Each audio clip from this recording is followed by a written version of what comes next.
welcome to another episode of Que-stead-Que. What you gonna do? I don't know, but something's gonna grow.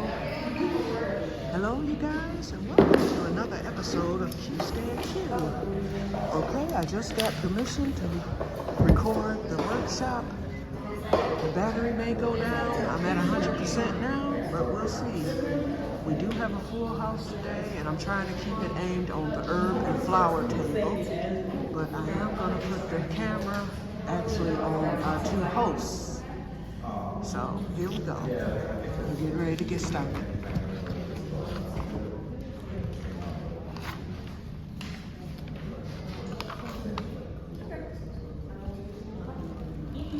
All right. Hello, everybody. Welcome. Thank you all for being here. So you are in the new home of Centro Multicultural La Familia. We have moved. So now every time you hear about us, this is where we are. This is where we will be. Please excuse the mess out there and just enjoy this beautiful setup that we have for you all. My name is Sara. I work with Centro, and I'm also part of Growing Pontiac. I'm Sylvia. I am a part of Central as the outdoor coordinator, also the Growing Pontiac as the outdoor coordinator. And yes. Yes, and Sylvia is the interim board president for Growing Pontiac.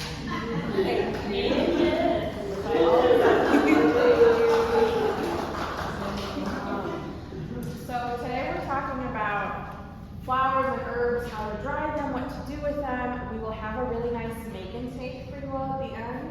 But out of all of us here, what are we hoping to learn? When you saw the title of our workshop, what were you hoping that you would leave here with? Dry herbs. pretty good guess.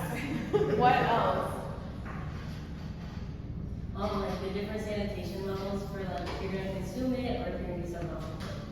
Great question. Yes, I love that.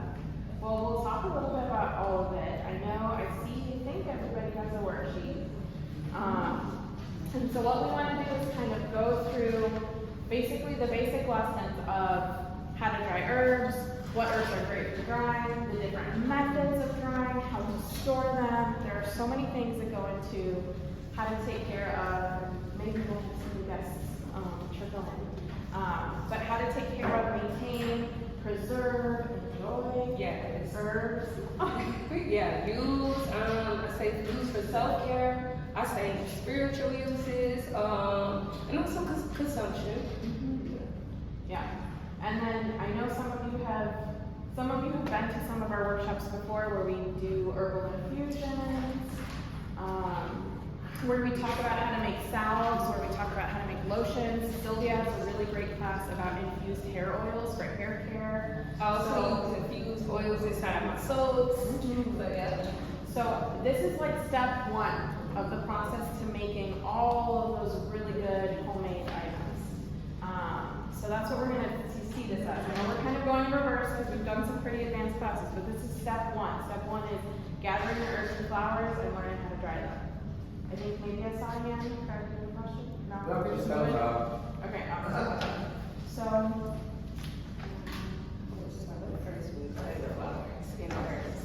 So I think most often when we start cutting things, we usually just take our shears and we start cutting different plants. I say the first step, if you want to think about your plant health as well, is cleaning off your shears first. Every time I clean off my shears, I'm either buying the Dollar Tree wet wipes, or just wiping off my shears, or I'm using peroxide to clean off my shears. There's different, like probably mildew might spread from plant to plant. Different other things that might not affect us as humans, or might not be detrimental to us, might be detrimental to the plant. And I say as start off with clean shears, it doesn't happen all the time. Let's be realistic. There's even times where I'm going between plants and I don't always wipe off my shears. But definitely if you think a plant is sickly, make sure to clean off your shears after. You want to cut any sickly plant last, like any sickly stems last, because you don't want it to touch other plants. So that's the hygiene of first starting off with clean shears. The next step I would say is knowing when to harvest. Now that you see most of the things that outside is going to seed and it's also flowering. concerns for herb plants or vegetable plants. With regular flower plants, you don't have to worry about this. But say for the thyme, right? With thyme, sometimes it has flowers. I don't think that there's nothing wrong with eating the thyme with flowers. Let's see if I have some. Like little seed flowers. pods. So personally, nobody probably want to take this one home. But I have, if you want to pass this around, it's some thyme with seeds on it. Generally, I don't think there's nothing to pick it, but most people say don't pick it or cut it when eating with seeds. It's hard to dry up your thyme with a whole bunch of seed pods. This way. Right there. So the optimal harvest time would that be before the It's flower? This is the yeah, time. it's before it flowers. But sometimes even if you see something flower, if you cut up There you the go. seed pods, they it are. makes it grow. They are. Again, without the seeds. So if you ever see basil, I don't know if anybody know about basil. You know basil. So you know when basil starts to get the little seeds, you can always stop it from going to seed if you just pluck it. So I would say also with any herbs, before it flowers, or even if you do see a flower, cut off the flower and it should go back to going regular. And then with regular flowers, you don't want to get after it's past and overdue. Each flower, how it looks past overdue, where it's about to go to seed is different. Let's see. So say these zinnias, I'm gonna pass it around. There you go. And then pass it around this way. You see how kind of that zinnia is coned up and it has other little flowers in it?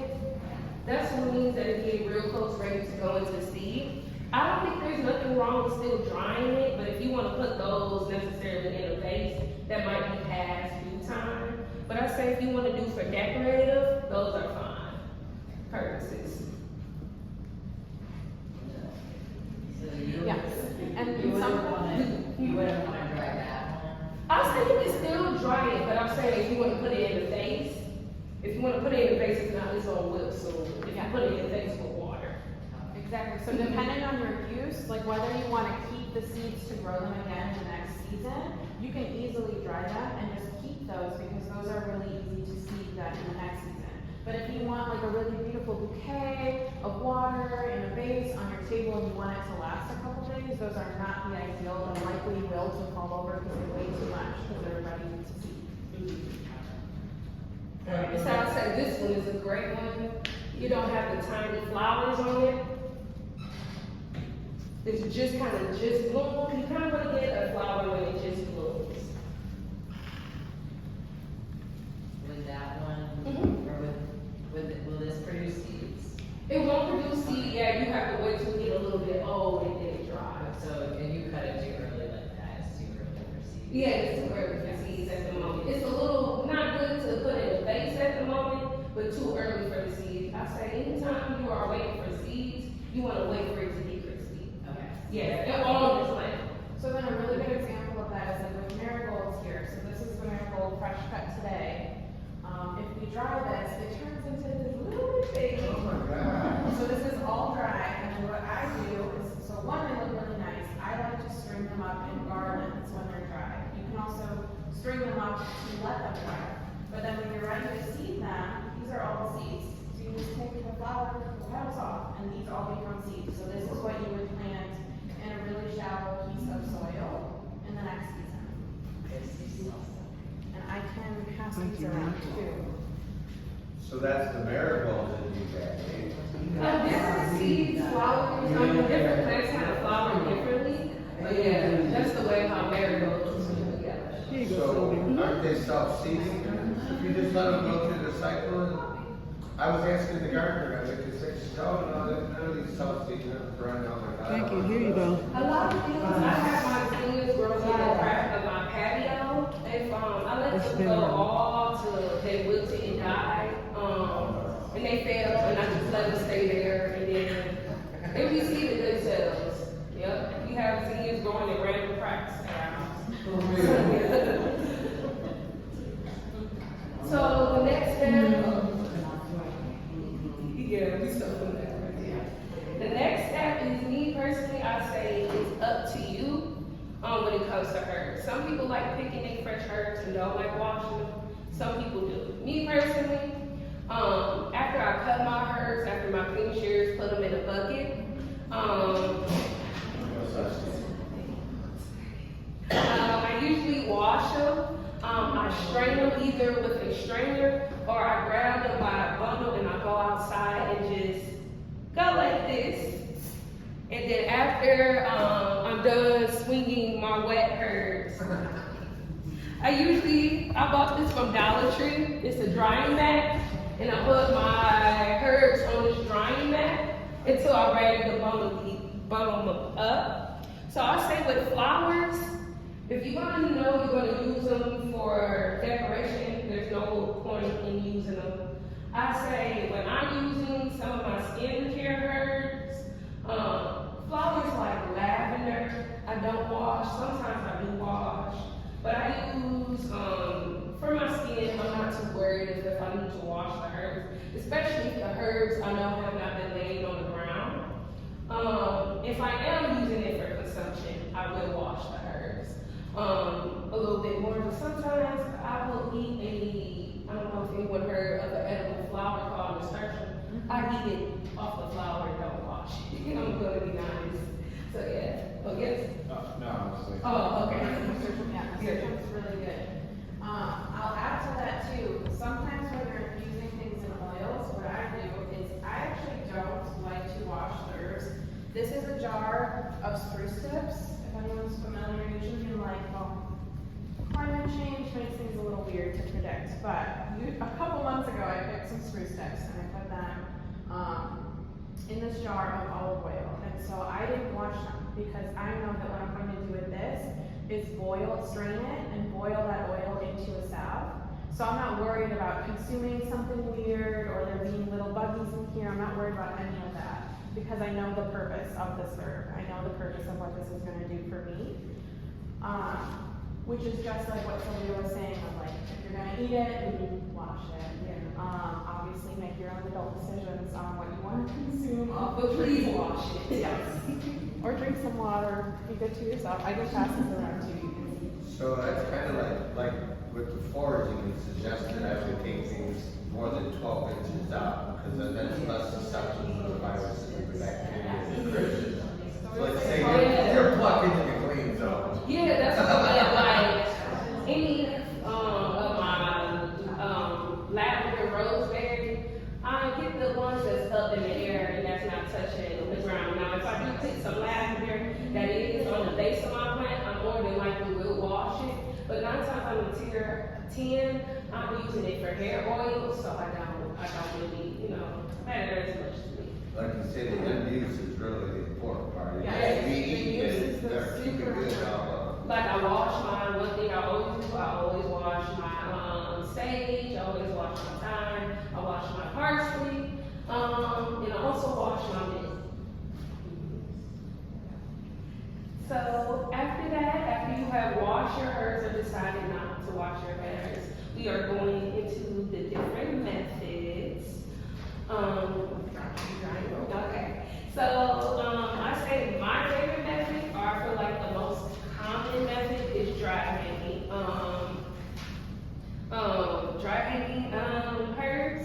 So they usually require a few stems and using twine. I say you want to maybe put to 3 to 4 stems. Nothing to overcrowd it.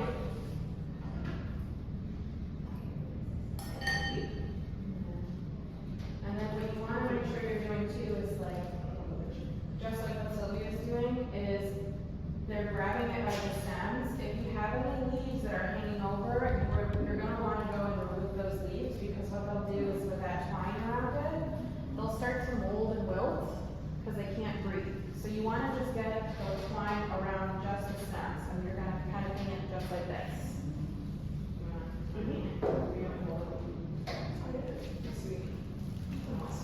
So I'm gonna be honest, there's some people who have a rhyme or reason to how they hang. Usually, I just keep wrapping and make sure you get it tight.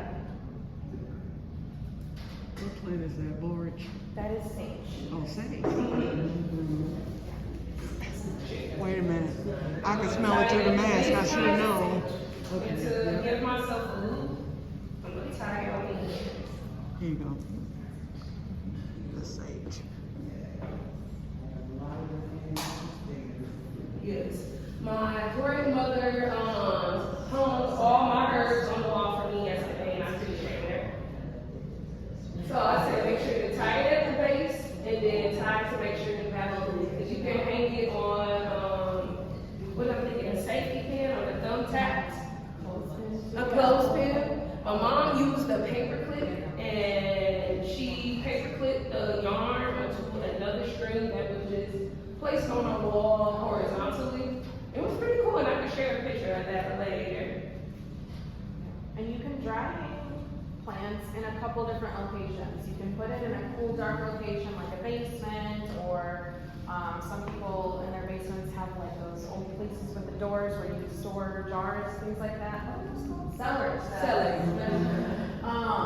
You can also hang it in a window that gets low traffic with good sunlight and ventilation. The goal is, depending on the use, so if you're going to consume the herbs, that's when you have to get more careful about where you're drying them. I have a cat in my house, so if I'm trying to dry herbs to consume, I don't put it in places that he can reach or that his pet hander gets on, because nobody loves it. But if it's something for skincare, if it's something just for decoration, I won't pay as much of that. And where the location of dry hanging can also matter. If you place it in the sun, or if you do care about the color of your plant, you want to keep it away from the sun. A tip that I learned from someone who worked at Trinity, the farm manager.